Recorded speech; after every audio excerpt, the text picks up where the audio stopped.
अरे वृंदा बहन, आपकी माँ आजकल दिखाई नहीं दे रही है। वो ठीक तो है ना? पड़ोस में रहने वाली सुमन ने पूछा। हाँ माँ बिल्कुल ठीक है, अभी छोटे भाई के पास है। वो आकर उसको अपने साथ ले गया। वृंदा जी ने कहा, जो घर के बाहर गमलों में पानी दे रही थी। पानी देने के बाद वो अंदर आकर आंखें बंद करके वही सोफे पर लेट गई। तभी उनकी बहू नैना आई और बोली, क्या हुआ मम्मी जी, आपकी तबीयत ठीक तो है ना? अभी तो बाहर गमलों में पानी दे रही थी, फिर अचानक ऐसा क्या हुआ जो आप चुपचाप आकर लेट गई? कुछ नहीं बहू, बस वो सुमन ने माँ के लिए पूछा तो दिल भर आया। वृंदा गहरी सांस लेकर बोली, आपने उनसे सब कुछ कह दिया क्या? नैना घबराकर सास को देखकर पूछने लगी।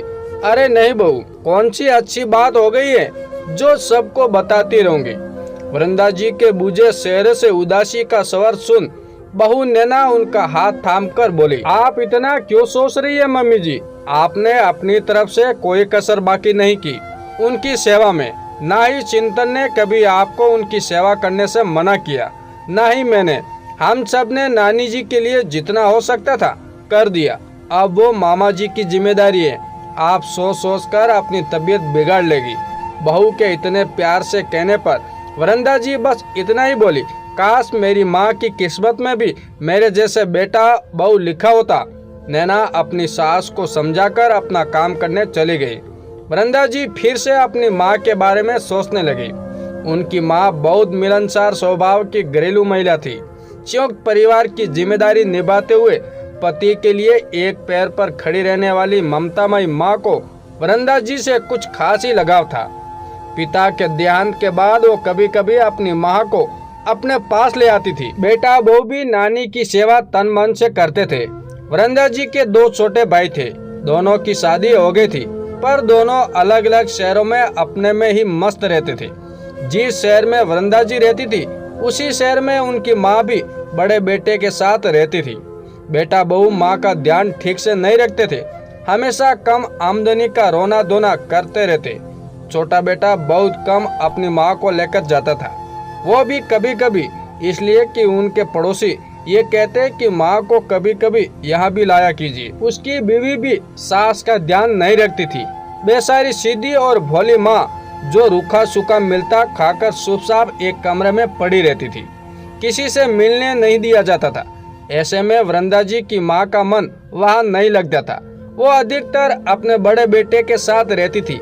इसकी मुख्य वजह यह थी कि वो घर वृंदा जी की माँ के नाम का था। जहाँ वो शान से रहती थी, ये सोचकर कि ये मेरा घर है। गांव के जमीन से कुछ उपज के पैसे आ जाते थे और यहाँ घर का एक कमरा किराए पर देकर उनके पास पैसे ही हो जाते, इसलिए वो यहाँ से कहीं जाना नहीं चाहती थी। जब उनका मन नहीं लगता तो वृंदा जी अपने पास ले आती थी।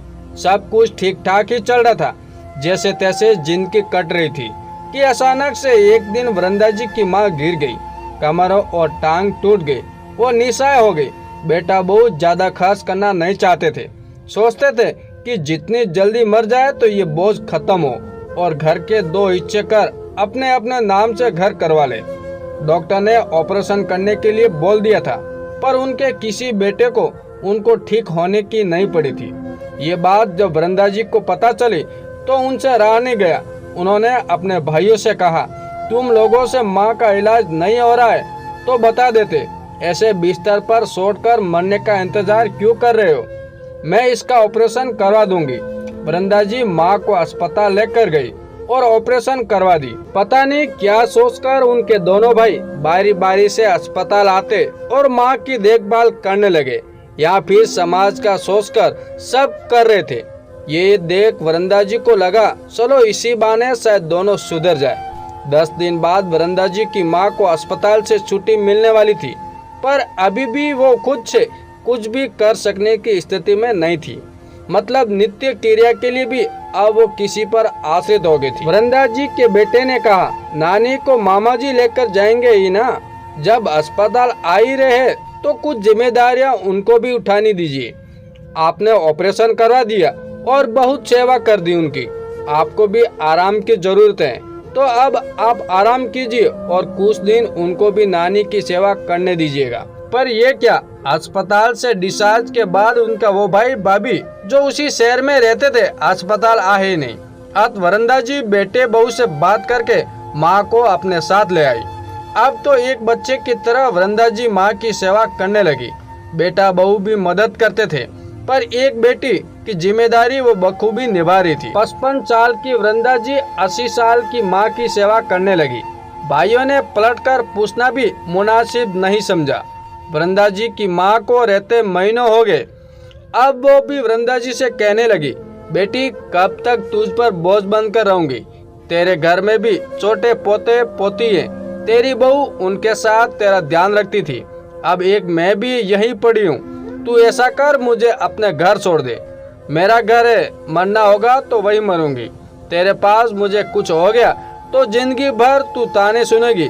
तेरे भाई तेरे पैर के नाखून बराबर भी नहीं व्यवहार में। बेकार मेरा बोझ लिए बैठी है। हाँ, पहुंचा दे मुझे। सामने रहूंगी तो किसी तरह भी सेवा तो करेंगे ही। पर वृंदा जी के बेटे ने आगे बढ़कर मना कर दिया और बोला, मम्मी आप खुद से नानी को वहाँ पहुँचाने नहीं जाएगी। पता नहीं मामा मामी उनका ध्यान रखेंगे भी या नहीं। अभी तो यहाँ आराम से हम सब उनका ध्यान रख रहे हैं। नानी अच्छे से खा पी रही है। पता नहीं वो लोग वहाँ क्या ही करेंगे।